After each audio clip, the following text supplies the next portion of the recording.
B'siyata d'shmaya, we're going to learn Shabbos Daf Kufches. We're going to start 4 lines from the top of the Omid. Says the Gemara, Chaya v'oif chulu. We saw in the Mishnah at the beginning of the Perek, Chaya v'oif shebreshusoi hatzodon potur. And we've discussed that. V'achayvel bohen chayev. Somebody who wounds, who causes a chabola in either a chaya or an oif is chayev. And as we discussed when we learned Daf Kuf Zayin, it's obviously that the chaya, an animal, and an oif, and a bird, it must be that they have skins. Their skins are actually called hide, or whatever you want to call it. The skin has the din, has the halachic status of skin versus flesh. It's not considered flesh, and therefore if one wounds them on Shabbos, one is chayev. So that's all very good, that the Mishnah seems to be addressing the skin of chaya, of the animals, and of the birds. There's another halacha that needs skin. One of the things that needs skin is when one writes tefillin, it's got to be written on the skin of a kosher animal. Let's see what the Gemara says. Omar Rav Huna, koisvin tefillin al gabe oiro shel oif tohir. One is allowed to write the parashios of tefillin on the skin of a tohir bird. Omar Rav Yosef, my kamash malon. Rav Yosef says, what are you Rav Huna trying to teach us? You're trying to tell us that the skin of a bird is considered skin, is considered a hide? Tanina, we already learned, we saw in the Mishnah that if you bruise a bird on Shabbos, you're chayev. So you see that the skin has the status of skin. Omer le'Abaya tuva kamash malon. Abaye argued with Rav Yosef and said that Rav Huna is teaching us a chiddush. What chiddush is Rav Huna teaching us? If we would only have our Mishnah, Havamina, I may have thought, Kiven de'ispe nikvi, loi, I may have thought that it's called skin, but there's lots of holes in the skin of the birds. Every place where a feather was initially seated, and now the feather's been plucked out, there's a hole there. So I may have thought that because there are so many holes in the skin, you cannot write the parashios of tefillin on it. Komash malon, that's what Rav Huna was coming to tell us, that under certain circumstances, even though there are holes there, you're allowed to write the tefillin. As they said in Marova in Eretz Yisrael, kol nekev shadiyoi oiveres olov einoi nekev. A hole in parchment which is small enough that when one goes over the hole with one's quill, the ink actually fills up the hole, and the hole is not big enough to split the letter and to stop the quill from moving forward, and then the letter looks as if it's split into two. As long as the ink fills it up and allows the letter to continue as normal, then it's kosher. And that's what Rav Huna was telling us, that even though there are holes in the skin of the birds, you're allowed to use it for the tefillin, but you have to make sure that the holes are small enough that dioi oiveres olov. Continues the Gemara. Mosiv Rav Zera. Rav Zera is going to ask a question now. Bichnofov. The pasuk says regarding an oilas ha'oif. We know that there's many different types of korbanos that are brought in the Beis Hamikdash. One of them is a korban oila. A korban oila could be from an animal. It could be from a bird. One of the halachas of the korban oila of a bird is that before the bird is put on the mizbeach, they would actually split the bird partially, and its wings, its feathers would stay on the bird. They would not skin the bird before putting it onto the mizbeach. To say that even though in the case of an animal korban oila, one has to remove the skin. If one doesn't remove the skin, it could make the korban posel. However, regarding the bird, bichnofov, you can actually put it onto the mizbeach even though its skin is still on. Reb Zera is saying, if you're going to assume that the skin of bird is considered skin, how can the pasuk say that you can put it onto the mizbeach? We know that the pasuk says regarding animals, the oilas behema, you're not allowed to offer a korban oila with the skin on. Abaya says, oirhu. No, it is skin. It has got the status of hide, and nonetheless, Rachmana v'Rabbi, you have a special pasuk to tell us that even though it's called skin, you're allowed to put it onto the mizbeach. Iked Omra Reb Zera, another version of this, says Reb Zera, Af anan nami tanina. We also learnt, we have a second source that the skin of a bird is considered hide, is considered a skin, because bichnofov, it says in the pasuk that you offer up the oilas ha'oif. L'rabbi says that you're allowed to put the bird onto the mizbeach when its skin's still on. If we assume that the skin of a bird is considered oir, so I can understand I need a special pasuk to say that you can put it onto the mizbeach, because if you wouldn't have this pasuk, we would assume that in the same way as behemas, an oilas behema, you have to skin it first, maybe the oilas ha'if also. So I have a pasuk to say you're allowed to put the oilas ha'if on the mizbeach with the skin. If you're going to suggest that the skin of a bird is not considered skin, if it's considered flesh, then why do I need a pasuk to say I can put it on the mizbeach? Why shouldn't I be able to put it on the mizbeach? Omar le Abaye says it's not a proof. It could be that the truth is that the skin of a bird is not considered hide. It's not considered oir. And nonetheless, I need a pasuk to say that you're allowed to put it on the mizbeach. I may have thought, since the skin of birds has lots of holes in it, mo'is, it's repulsive, and therefore it's inappropriate to put it on the mizbeach. Komash malon, that's the chiddush of the pasuk. Put the oilas oif on the mizbeach with its skin. Continues the Gemara. Boye minei mar berei de Ravina mir Rav Nachman bar Yitzchak. Mahu lichtov tefillin al gabe oir shel dag toher. We've discussed the birds. Are you allowed to write tefillin on the skin of a toher fish? Omar le. Rav Nachman bar Yitzchak said to mar berei de Ravina, Im yave Eliyahu v'yomer. Yeah, if Eliyahu Novi tells you can, then you can. And this is very strange, because Eliyahu Novi cannot tell us new halachas. Halachas are not given by angelic people about from Shemaim. Halachas are the way we learn down here. Eliyahu Novi can reveal to us the status of something, but not the halachic. He can tell us whether it's called skin, whether it's not called skin, but what the halacha is, can you write a tefillin on it or not? What's that got to do with Eliyahu Novi? Asks the Gemara, Ma'im yava Eliyahu v'yomer. What do I need Eliyahu Novi to come and tell us? Do we need Eliyahu Novi to tell us whether it has hide or not? Does it have a skin? You can see, look at it. You can see they've got thick skins, proper skins. And also, Hotnan we learned in the Mishnah, Atzomois hadog v'oiron matzilin b'oil hames. There's a Mishnah, there's halachas, and Mishnah is in Mesechus in Tyrus, in Seder Tyrus, Mesechus Kelim, that an earthenware kli that cannot become tommy from the outside, if it's completely sealed, tzomid posil olov, then such a type of utensil in an oyhel ames, under the same cover, or in the same home, in the same room as a dead person, since it's completely covered, and the utensil is made of earthenware, which in itself cannot become tommy from the outside, it therefore does not allow the tumah to penetrate into it. Anything inside this utensil remains tohir. And we learn out not only earthenware, but so too other materials also do not become tommy. And therefore, if you had kalim that were completely sealed in an oyel ames made of those materials, they will also prevent the tumah penetrating and making the food items inside the utensil tommy. What are these other materials that save and stop the tommy from penetrating? Atzomei sadog, the bones of a fish, and the skin of fish. Now, if you had the flesh of the fish, then that wouldn't stop the tumah coming in. And the very fact that the skin of the fish does stop the tumah coming in, it's matzilin bo'el ames. If the utensil made of skin of fish is completely sealed, then the tumah will not penetrate and any food items inside it will stay tohir. It must be that it has a din of skin. No, these skins, as with all skins, they have to be processed, they have to be tanned. The question is the stench, the zuamo, from the tanning process, does that smell go away at the end of the process, or does it remain with a bad smell all along, in which case it's inappropriate to write tefillin on it?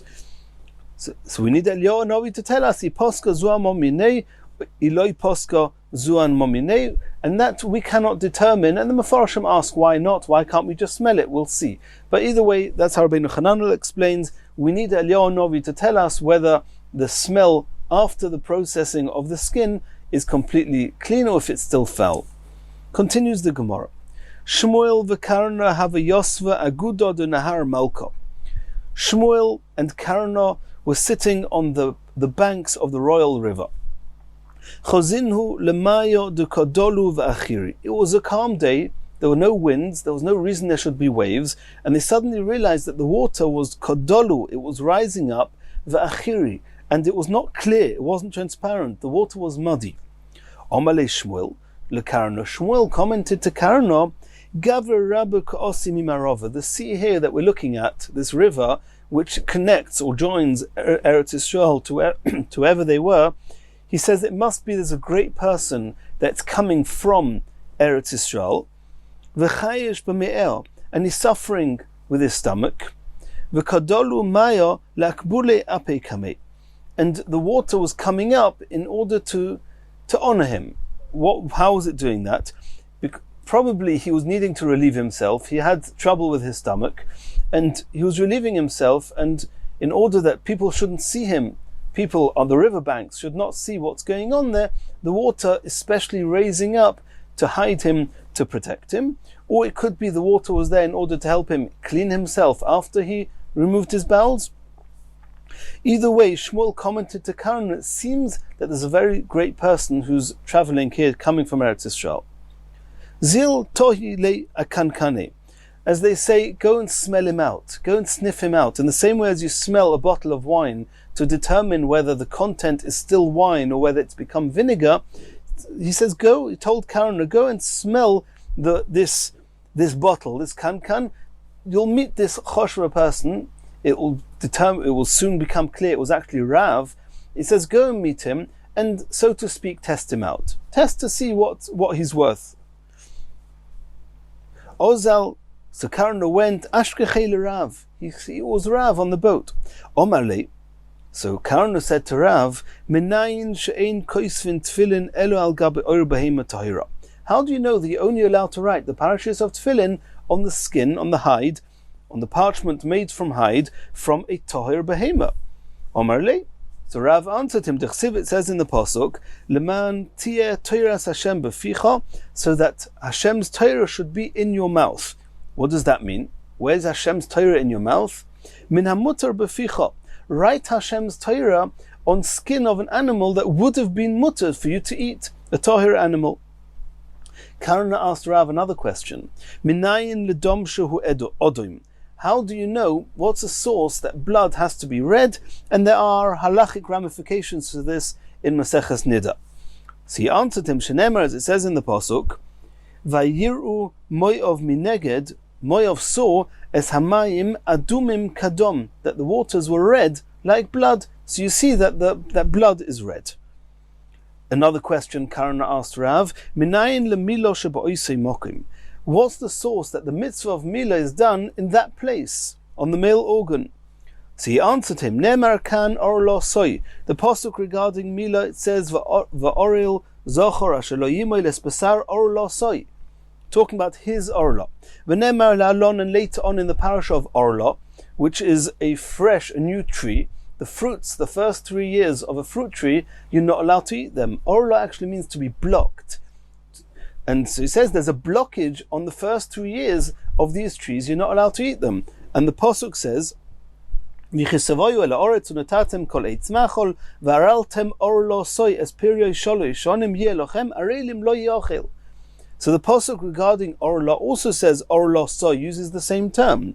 Ma'al halon, in the same way as in the parasha of the orla of the fruit trees. Davar she'oisa pri, it's talking about something that produces fruit, a fruit tree. Afkan, so to Mila, davar she'oisa pri, it's associated to something that produces fruit, and that's how we know the details of mitzvahs Mila. Asks the Gemara, Eima liboy, maybe you should do the mitzvah of Mila on one's heart, because in the parasha of Mila it says orla soy, as we just said. And regarding the heart, it also says orla. Tichsiv, it says in the pasuk, umalterm es orlas levavchem, that you should you should cut away the blockages of the hearts. Eima oznoi, maybe on one's ears. Dechsiv, it says in the pasuk, Hine areila oznom, the ears are blocked, they're not listening. So you see again that even the ears, there are blockages on the ear. So maybe you should learn out from that orlosoi to the orlasoizen or the lave and do the mila there. Says the Gemara, no. Donin orlosoi tamo mi orlosoi tamo.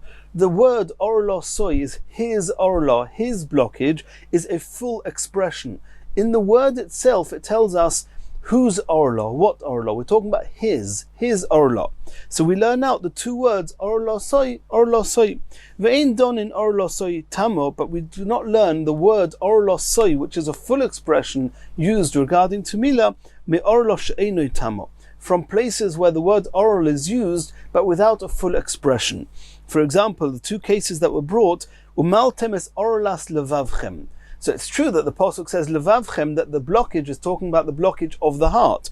But if you just take the word orlas, it just says umaltem, you should cut away es orlas, the blockage. The word itself doesn't tell us what blockage, where blockage, who blockage, and therefore it's called an incomplete expression. And areila oznom also, hine areila. Areila means blocked. It also doesn't tell us anything. Orla soy is talking about his orla, his blockage. It's the expression is full, and therefore we prefer to learn orla soy from orla soy, talking about the fruit trees, and as the Gemara learnt before. Omar le, now is Rav's turn to ask Karna a question. Mai Shimcha, what's your name? Karna, he answered, my name is Karna. Omar le. So Rav said to Karna, and Rav realized that Karna was coming to test him, and these were not genuine questions, and he was very offended. He felt it was inappropriate that God Ladoyer comes, you start testing him. So he said, Yehei Rava, it should be Hashem's rotz and desire to taper clay Karna be'ineo, that a horn should grow from his eyes, and he was cursing him. L'soif aile Shmuel lebeisei. Obviously, Karna reported back to Shmuel that the person was indeed a great Talmud Chacham. So Shmuel invited Rav into his house. Oichle namo desara. Shmuel was a doctor, and Shmuel wanted to heal Rav. So he did a few things that was supposed to heal Rav. Unfortunately, Rav didn't realize that at the time. He thought that Shmuel was actually coming to hurt him, and he cursed Shmuel as well. But what did Shmuel do to try and heal Rav?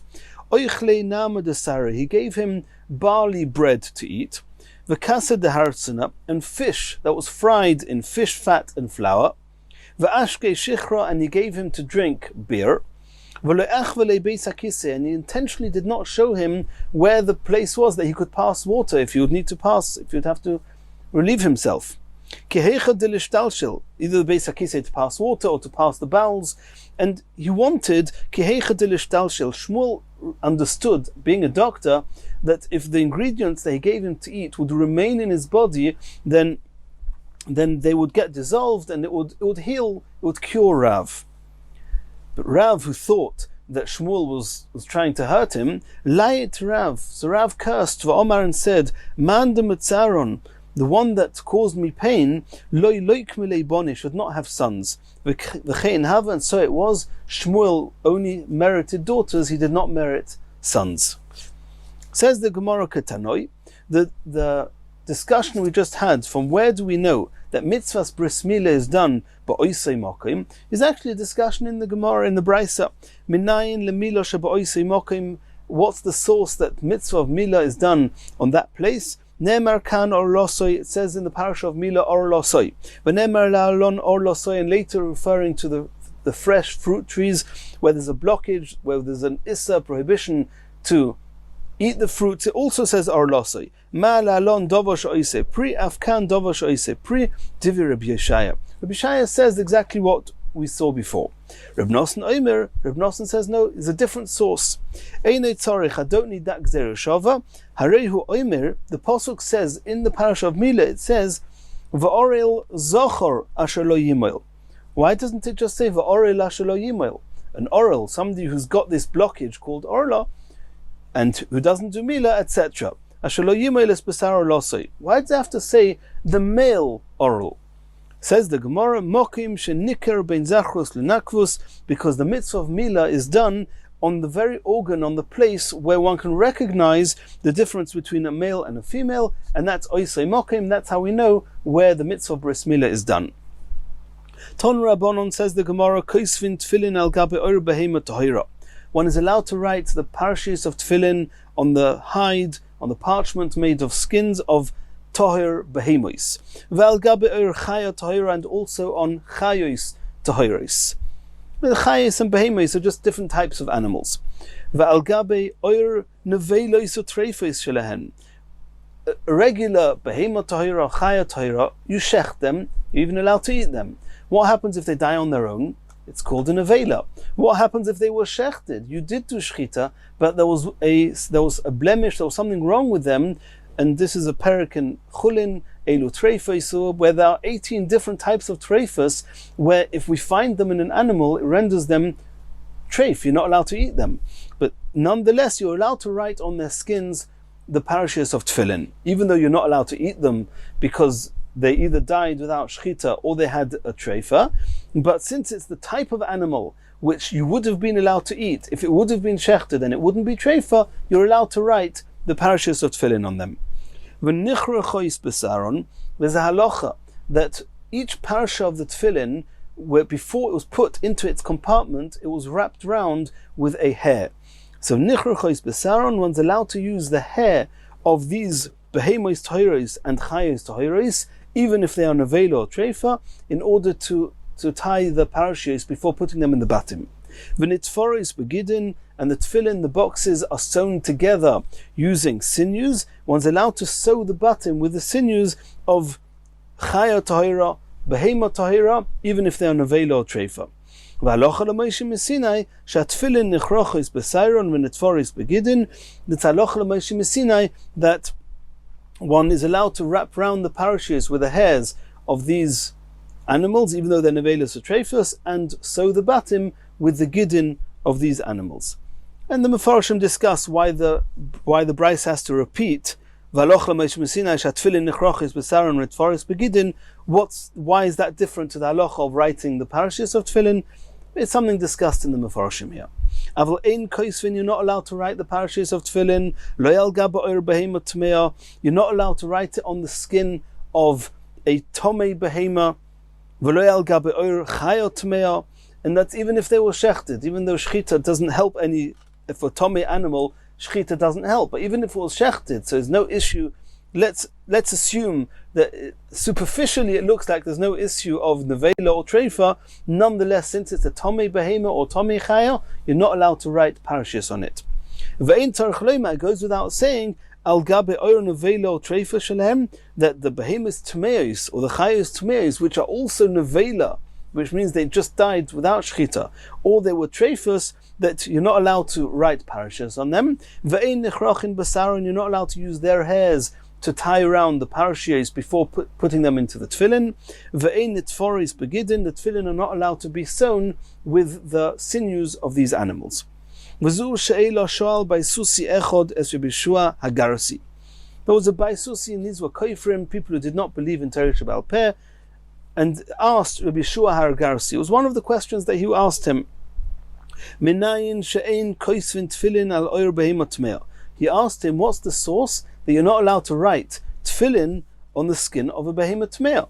So he answered him, D'chsiv leman tiyeh Torah Hashem b'ficha, that words of Hashem, the Torah, the parashas of tefillin, are parashas from the Torah. They have to be written, they have to be found b'ficha, in your mouth, midavar hamutar b'ficha. They have to be written on the skin of an animal that you are allowed to eat. He asked him that if it has to be something you're allowed to eat, you're only allowed to eat it if it was shechted and it wasn't a treifa. If it's an avela or a treifa, you're not allowed to eat it. And we just learnt you're allowed to write the parashas on avela or treifa. Omarle, so Rabbi Yeshua Garsi answered to the Baisusi, Emshei lecha mashal, I'll give you a mashal. Lemoad avadoyme is compared l'shnei b'nei odom sheneschayvu hariga lemalchus. There were two people that were both, it was decreed against them that they are going to be executed by the government. Echad hargoi melech, one of them, the king himself, did the execution. Ve'echad hargoi ispaklitur, and the other one was killed by the chief executioner, not by the king. Eizemen meshubach, which one must have been a more prestigious person? Obviously the one that the king himself executed him. So you see from here that being killed by the king is more of a virtue than being killed by somebody who's a lower level than that. So too over here, there's an advantage of a nevela, of an animal that was killed by Hashem, so to speak, over an animal that was shechted and that was killed by a person. So from this moshel, from here you see that it cannot be that something that was an nevela should be less worth than something that's shachut. Elo me'ato. So now this by Susi asked Yeshua Agarsi, according to what you're saying, that being an avela is an advantage over being shachut, elo me'ato yoichlu. So then eat the avela. If you're allowed to eat an animal that was shechted by a person, then why can't you eat the animal that was killed by Hashem? Omar le, no, you're right. Logically, you're right, but we have a Torah, and it says in the pasuk, Omar le, ha-Torah omra, it says, lo yisaychlu kol nevela. That omras yeichlu. The Torah says you're not allowed to eat an avela. You want to suggest that you're allowed to eat it? Omar le, kolus, he answered back to Rabbi Yeshua Agarsi, well said, I accept your reasoning, and I understand what you said. And Tosfos asks here that if the reason you're allowed to write parashias on the nevela of a Torah animal is because Hashem killed and not a person, that would all be good if it was killed by Hashem. What happens if a person killed it without shechting it? Over there you wouldn't have that. So Tosfos explains that the fact that if Hashem killed it, that means you're allowed to write parashias on it. It must mean that the words min hamutar b'ficha, l'mantia teres Hashem b'ficha, midavar mutar b'ficha, it must mean that means not that you actually have to be able to eat it, but it has to be from a species that you're allowed to eat if it was shechted and if it was not a treifa. Once we know that Teres Hashem b'ficha means a species and not an actual animal that you're allowed to eat, then automatically it's going to include the treifas and all nevelas, even if it died, it was a nevela consequent to a person and not directly from Hashem. Continues the next Mishnah. Ein oisin hilmi b'Shabbos. You're not allowed to make hilmi on Shabbos. What is hilmi? Hilmi is salt water, a certain type of salt water, type of brine. Aval oisa hu mei melech, but you're allowed to make salt water on Shabbos.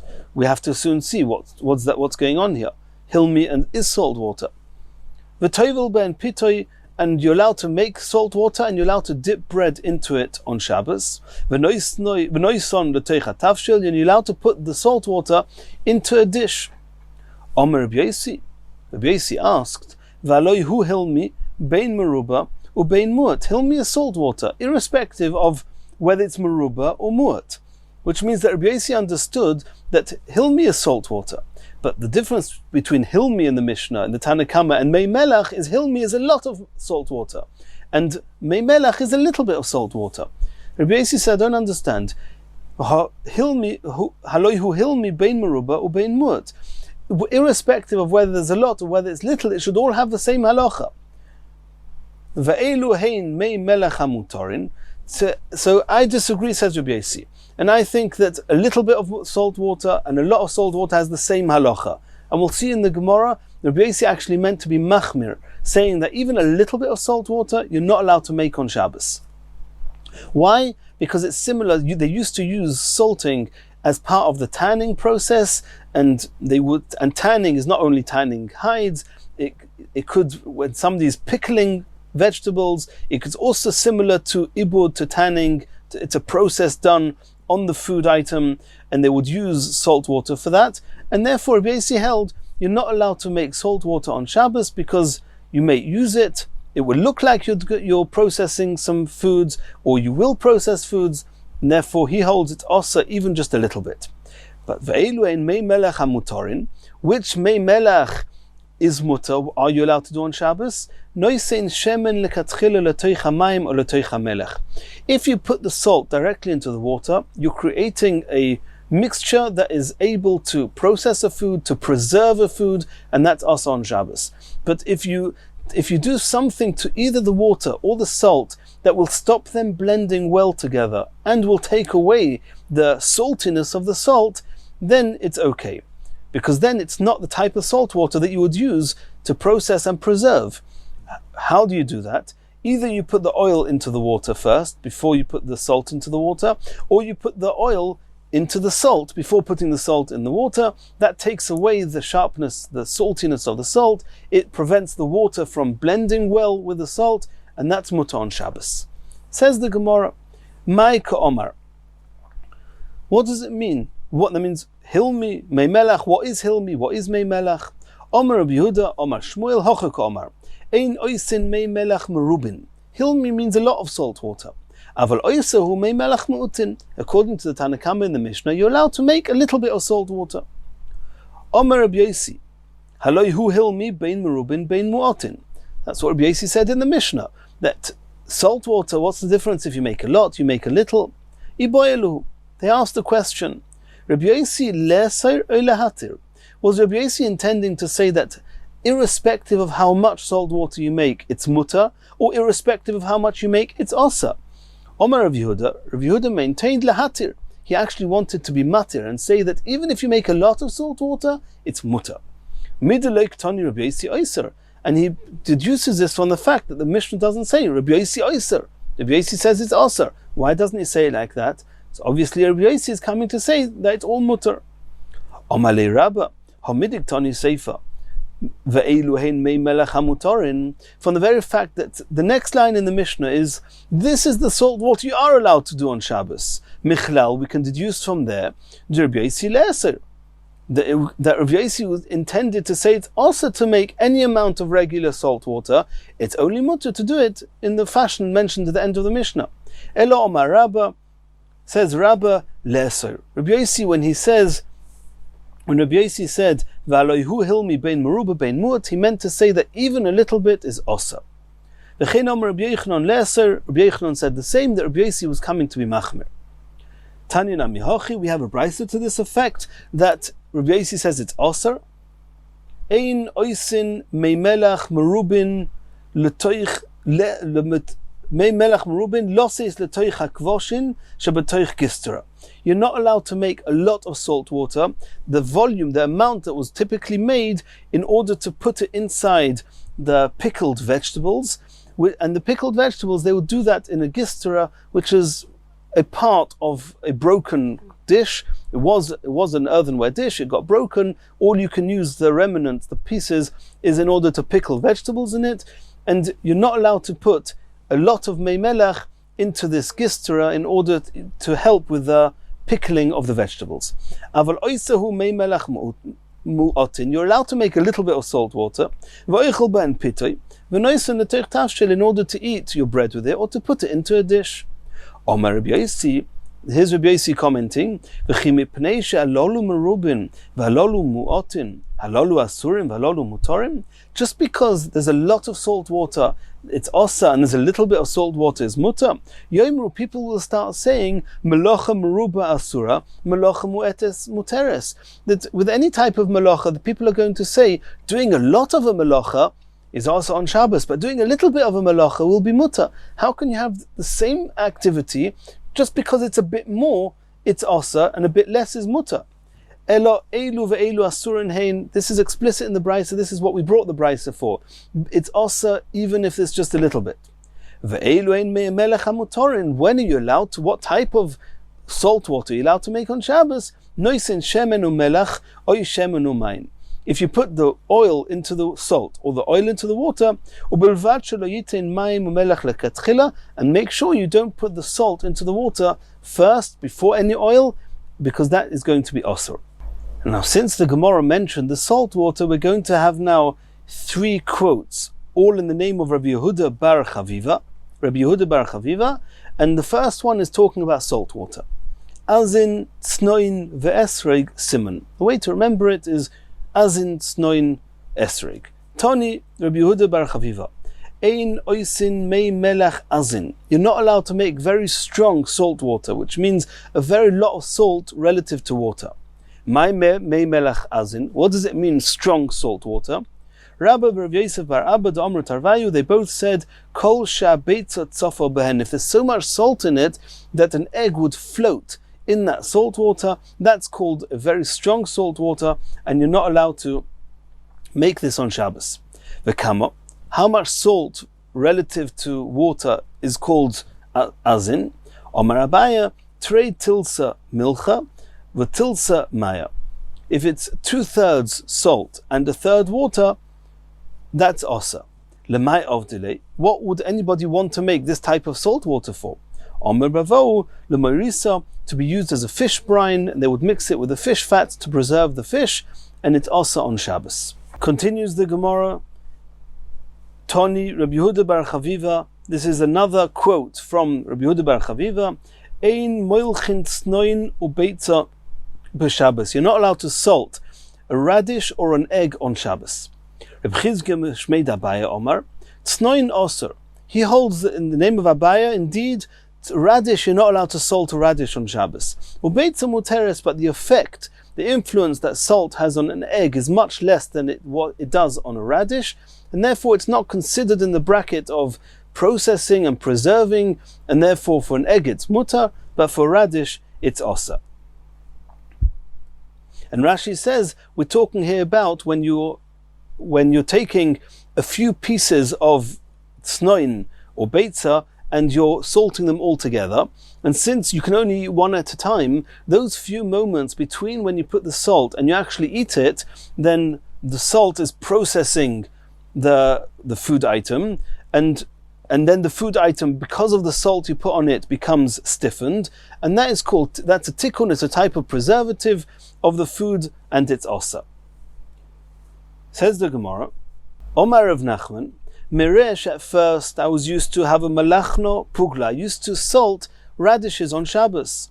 I thought it was okay. Amina, I said to myself, I assumed, afsude kom afsidnale, that putting salt on is actually downgrading the radish and not improving it. Da'oma Shmuel, because Shmuel said, pugla churfa maili, that only very sharp radishes are beneficial, and putting salt on it is actually reducing its sharpness. So I thought that I'm downgrading it, I'm not preserving it, there's no issue with doing it on Shabbos. Kiven the Shemana Laha, when I heard the following, the Chiasa Ula, when Ula came from Eretz Yisrael, V'Omar, and he said that B'Marova in Eretz Yisrael, Molchi, they would salt during the week, but they would salt kishrei, heaps and piles of radishes, they would salt them. So then it became clear to me that salting the radish actually improves the radishes, and then it is in the brackets of processing. And therefore, from then on, mimlach loy malachna, I did not used to salt the radishes. However, tvule vade matbilna, I would dip, it's no problem to dip a piece of radish or anything else into salt and eat it piece by piece, one by one, because then there's no time from when you're dipping it in until you eat it. There's no time for it to get hardened and processed. It's only when you're doing a few pieces together, then it can get hardened, and that's osa. Toni Rav Yehuda bar Chaviva. A third quote from Rav Yehuda bar Chaviva, Esroig tsnoin ubeitza. An esrog, a radish and an egg, ilmole kliposon hachitzoino, if not that you ate it with the outside shell, with the outside peel. With its snoin, the radish is talking about the shell of the radish. The esrog is talking about the shell of the esrog, the peel of the esrog. The beit says you obviously don't eat it with the peel. Rashi says it means the white part, the chelboin, the white part of the egg, you're eating that with the egg. And if you wouldn't be eating these three with their coating, with the outside of it, they would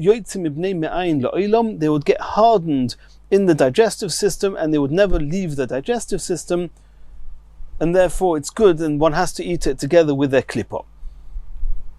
Continues the Gemara, and because we mentioned before that the very first quote of Rabbi Yehuda ben Chaviva, that melech azin, strong salt water, very salty water, is that such that an egg can float in it, the Gemara is going to tell us something related to that. Ki also Rav Dimi, when Rav Dimi came from Eretz Yisrael, Omar, he said, Me'oilom lo tova gavra b'yam Sodom. Nobody ever drowned in the Yam of Sodom. What we know is the Yam HaMelech. Omar of Yosef, Hafucha Sdoim Vafucha Mila.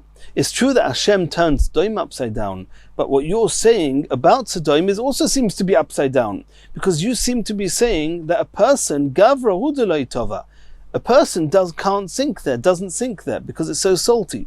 Kshura, but a wooden beam, Tova can sink there. That's as upside down as Sodom became upside down. It doesn't make sense. Omar le Abaya said no. Loimi Boyakoma. He said that it was going in stages. Loimi boy, it goes without saying. Kashurab, that wooden beam, da filu b'chol meimois sheba oilam, with all the waters of the world. Loi tova, it does not sink. Elo afilu gavra, but even a person, a human being, da tova b'chol meimois sheba oilam, he can sink in all the other waters of the seas of the world. But Yama Sdoim, in the sea of Sdoim, in the Yama Melach, Loi tova, there, it's so salty that a person cannot sink. L'may nafka. What's the ramification of this information? And the Gemara is now going to explain the halachic ramifications are that since it's so salty, and salt is very therapeutic, it's very healing, so we're now going to move into the halachas of refuah b'Shabbos. What type of refuah are you allowed to do on Shabbos? The rule is to take medicine on Shabbos. Biblically speaking, there's no reason you shouldn't do that. It's mutter. You're not doing anything wrong. However, many medicines, the way they made them was by crushing the herbs. Crushing herbs on Shabbos is a melacha of teichen, of crushing, of grinding. So we were afraid that if we're going to allow a person to take any form of medication, that he's also going to come to crush, to grind the ingredients, and that's also. And therefore the Chachomim said, you're not allowed to do anything which is refuah on Shabbos. But if there's two things that have to be taken into account. There's the person himself who's taking the refuah, and what are people going to see? If people look at you and see that what you're doing, and it's clear like day that you must be engaging in refuah, then they are going to think that you're allowed to engage in medicine on Shabbos, and they might come to grind the samamonim, to grind the ingredients, and therefore you're not allowed to do that. Even if they feel, if they don't see, if they don't assume, they don't have to assume you're doing what you're doing for medical reasons, and it might just be something that healthy, normal people do as well. Nonetheless, even for you yourself, you're only allowed to do it if there's some type of a shinui. If you're doing it in a different way than you're doing it any other time, because the fact that you're doing it for refuah means that you might get confused. But if you do it in a different way than you normally would, then it's mutter. Those are the general rules. So let's see now how this plays out here in the Gemara.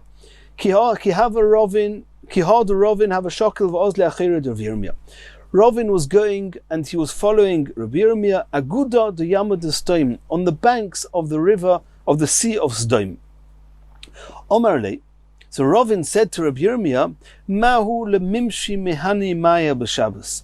This water is so salty, it must be healing. Am I allowed to wash myself for healing purposes with this water on Shabbos? Omarle Shapir Domi. Rabbi Yirmiyah said to Rovin, you're allowed to. So why? Because people will think you're just washing. Anyone knows that you're suffering from an ailment or anything? No, you're just washing yourself. To wash yourself, you're allowed to do on Shabbos. It's mutter. Ma'u lemeimat ulemiftach. Are you allowed to put it over your eyes, on top of your eyes, and then to open and close your eyes in order that the water of the Sodom should go into your eyes and cure whatever ailments you have in your eyes? Omar le, Rabbi Yirmiyah said to Rovin, Zuloi shamati. I didn't hear explicitly what the halacha is in this case.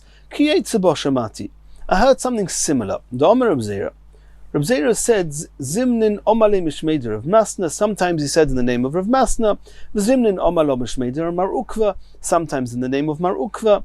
And this that Reb Zera said in the name of either Rav Masna or Mar Ukva was that B'tarvayu mishmeda avur de Shmuel. Whenever he said this over, he said that there's two halachas, and they were said by Avur de Shmuel v'Levi. One of these two halachas that was said either by Mar Ukva or of Masna, one of the two halachas was sourced by Avur de Shmuel, the father of Shmuel, and the other one from Levi. Chad Omar, one of them said, Yayin b'soicha ayin osur. You're not allowed to put wine into your eye on Shabbos because everyone can see that you're doing it for refuah. for medical reasons. Al gava ayin, but to put it on top of your eyes, just to rinse on top of your eyes, mutter, it's mutter, because people will think you're just washing yourself. That was one quote that was said either in the name of the father of Shmuel or Levi. V'chad Omar, the other halacha was roik tofil, raw saliva, which means saliva of a person before he puts anything in his mouth. As he wakes up and overnight, the saliva became very sharp and it has therapeutic powers. So this saliva, afilu al gavo ayin osur. It's not a normal thing. It's repulsive for a person to wash himself. No normal person wipes himself with saliva. And since you're putting your saliva even on top of your eyes, not in your eyes, is clear to everyone that you're engaging in medicine, and therefore it's osur. So you see here clearly from the first halacha that was mentioned that the wine you're allowed to put on top of the eye, but not into the eye. And it would seem that that's a proof to what we were trying to bring before, that the waters of the Yamadas Doim, you're allowed to just wipe yourself with it and let people think that you're just wiping yourself. But to do anything that's showing people that you want it in your eye, that's making it clear that you're using the waters for medicine, and that's osur. And then the Gemara says, Tistayim davur de Shmuel hu de Omar, I'll prove to you that the first halacha that you mentioned was actually said by Avur de Shmuel, and obviously the other one was said by Levi. Why? Tistayim, I'll give you proof to Avur de Shmuel hu de Omar, yayin b'soicho ayin osal gabe yayin muta. The halacha that wine you're allowed to put over your eyes. It was obviously customary in those days to wipe themselves with wine, but you're not allowed to put it in your eyes because you're making it clear that you're doing it for refuah. Mid Omar Shmuel himself said, Shoira odom pitoi bayayin v'noisnoi al gav ha'ayin b'Shabbos. You're allowed to soak a piece of bread into wine and put it on top of your eye on Shabbos. That was Shmuel said that. Where do you think he got that halacha from? To Shomei Leman. Who could Shmuel hear this halacha from? That when you dip your bread into wine, you're allowed to wipe on top of your eyes. Lav to Shomei Me'avua. Probably he heard it from his father. So it was probably that Avur de Shmuel that said that first halacha. Says the Gemara, with the logic you're using now, Hod Omar Shmuel, we have another halacha that Shmuel said. Roik tofil afilu al gabe ha'ayin osur. To use the saliva to wipe yourself, you're not allowed to do that even on top of your eyes because it's so clear that it's refuah. Deshomalei miman. Who do you think Shmuel heard this from? Ilema deshomalei me'avua. You're going to say he heard it from his father. That means that both halachas he heard from Avur de Shmuel. That can't be Elo Levi v'lo Choda Omar. Levi didn't say any of the halachas. It was clearly said, the tradition was that one of these halachas the father of Shmuel said, and the other one Levi said. Elo choda shemir lei me'avua v'choda shemir lei milevi. It's true that Shmuel said both halachas, and one of the halachas originated from his father Avur de Shmuel, and Shmuel heard it from his father. The other halacha Shmuel heard from Levi. V'lo yodinon, and we don't know hai me'avua, hai milevi, which one he heard from his father, which one he heard from Levi. And now that we're in the subject of Refuah b'Shabbos, we're moving on to the next topic of Refuah b'Shabbos. Omar Mar Ukva Omar Shmuel. Shoire Odom Kiloirin Me'erev Shabbos. You're allowed to soak grasses and other ingredients from Erev Shabbos to make this very medicated eye wash called Kiloirin. You're allowed to make on Erev Shabbos, v'noison al gabe einov b'Shabbos, and you're allowed to put it on top of your eyes on Shabbos. V'einei choisha, she has nothing to worry about. And Rashi explains that the very fact that you had to prepare it before Shabbos is enough of a recognition for himself not to get confused with other medicines, and chas v'shalom, he shouldn't come to grind ingredients. And the fact that other people are seeing him, other people don't necessarily know and see that this is medicated eye wash. They might just think he's putting wine on top of his eyes, and wine is something that you put on top of your eyes, even not for medical reasons. Bar Livoi, Havakoi kameid Mar Ukva. Bar Livoi was standing in front of Mar Ukva. Chazia dehava ma'et v'posach. Mar Ukva saw that Bar Livoi, he was putting this kiloirin into his eyes, but he wasn't just putting it over his eyes, he was actually opening and closing his eyes to make sure it would go into his eyes. Omar lei. So Mar Ukva said to Bar Livoi, Kule hai vadai lo ishora Mar Shmuel. Mar Shmuel, we said in the name of Shmuel, Shoyre Odom Kiloirin Erev Shabbos v'nois nal gabe einov b'Shabbos. But Shmuel wouldn't have said so far. He lets you put it on top of your eyes because people will think it's just wine. It doesn't look like you're engaging in medical procedures. But to do some acts that you're showing everyone, I'm putting this into my eyes, clearly trying to use it as a medicine, that's osa. Sholach le Rabbi Yanai le Mar Ukva. Rabbi Yanai sent to Mar Ukva, Lishodir lon mar mehanoch kiloirin de Mar Shmuel. Rashi brings that Mar Ukva was close to Mar Shmuel, and the Rav Yanai sent a message to Mar Ukva and said, please send me some of this medicated eye wash from Shmuel. Sholach lei sent him back as follows. Shedurim mashdarnu lecha. I'll send you back this medicated eye wash. Why? Deloi teima tsar ayin ano. I don't want you to think that I'm stingy. Elo, you should know hoch oma Shmuel. Shmuel said the following: you don't really need this eye wash. There's something which is much more powerful than this kiloirin. Toivo tipas tsnoin shachris. A drop of radish.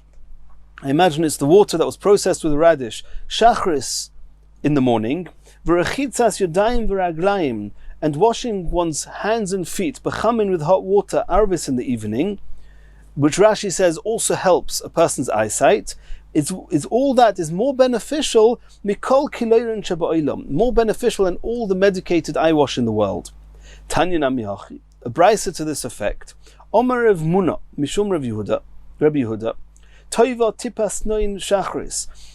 A drop of radish in the morning is good, is beneficial for the eyes. Urechitzas yudayim v'raglayim arvis, and washing one's hands and feet in the evening is better, more beneficial mikol kiloirin sheba'olam than all the medicated eye wash in the world. And now that we've just quoted something from Rabbi Muna, the Gemara is quoting something else from Rabbi Muna. Hu haya omer. Rabbi Muna was also used to saying, Yad la'ayin tikotzitz. Now here we're talking about, Rashi says, we're talking about in the morning a person woke up, he hasn't yet washed Netilas Yadayim. And we know that before Netilas Yadayim, a ruach ra, an evil spirit, rests on the eyes. Now exposing any of the entrances of our body to the spirit of which is on our hands can be very harmful. And therefore it's better that the hands, chas v'shalom, should be amputated in order that you shouldn't do that again, rather than risk your life by allowing the ruach ra to penetrate through these openings. So that's what Rav Muna said. Yad la'ayin tikotzet. A hand in the morning that has not yet washed netilas yadayim, then it's better that the hand should get cut off than putting it into one's eyes. Yad lechoitum tikotzet. A hand before shachris going to the nose, tikotzet, is worthy of being cut off. Yad lepeh tikotzet. A hand to the mouth. Yad le'oizen, to the ears, tikotzet. Yad lechasuda, tikotzet. When they would let blood, they would take out blood, and there was a little entrance where they took the blood from, then touching that area before netilas yadayim is also detrimental. Yad le'omo tikotzet, touching the male organ is also, touching that before netilas yadayim. Rashi later says that he thinks that yad le'omo tikotzet is referring to a Gemara in Nida Daf Yud Gimel that has other reasons why one's not allowed to touch that aver. Tikotzet, yad lepita bas tikotzet, if a hand touches the anus, which is the opening at the back, also tikotzet. Yad legigis tikotzet, and a hand that touches a barrel of beer, also tikotzet, it's harmful for the beer. That's the end of the quote of Rav Muna. And the Gemara explains, Yad mesame, the ruach ra, the evil spirit on the hand, can cause blindness, therefore it shouldn't go near the eye. Yad machreshes, it can cause deafness, therefore it shouldn't go near the ears. Yad maile polypus, one shouldn't put it near the nose and the mouth, because it causes polypus, which is a foul smell. Continues the Gemara. Tanya Reb Nosson Omer Bas Chayrin. This was the name of this evil spirit, was called Bas Chayrin. Bas Chayrin he umakpedes, and this Bas Chayrin, this evil spirit, does freely whatever it chooses, causes damage and harm. Ad sheyircha yod of gimel pa'omim, until he washes his hands 3 times. Omer Rabbi Yochanan, puch, a type of an eye paint, mavir bas melech. If you touched your eyes and that evil spirit affected the eyes, if you put this type of eye paint called puch on one's eyes, it takes away the effect of this bas melech, of this evil spirit, and it stops tears, and it increases the amount of hairs in one's eyelids. We saw this in a brayser, puch. This eye paint, mavir bas melech, it takes away the effect of this evil spirit, and it stops the tears, and it increases the hairs of the eyelids. And in the next shir we're going to continue from here.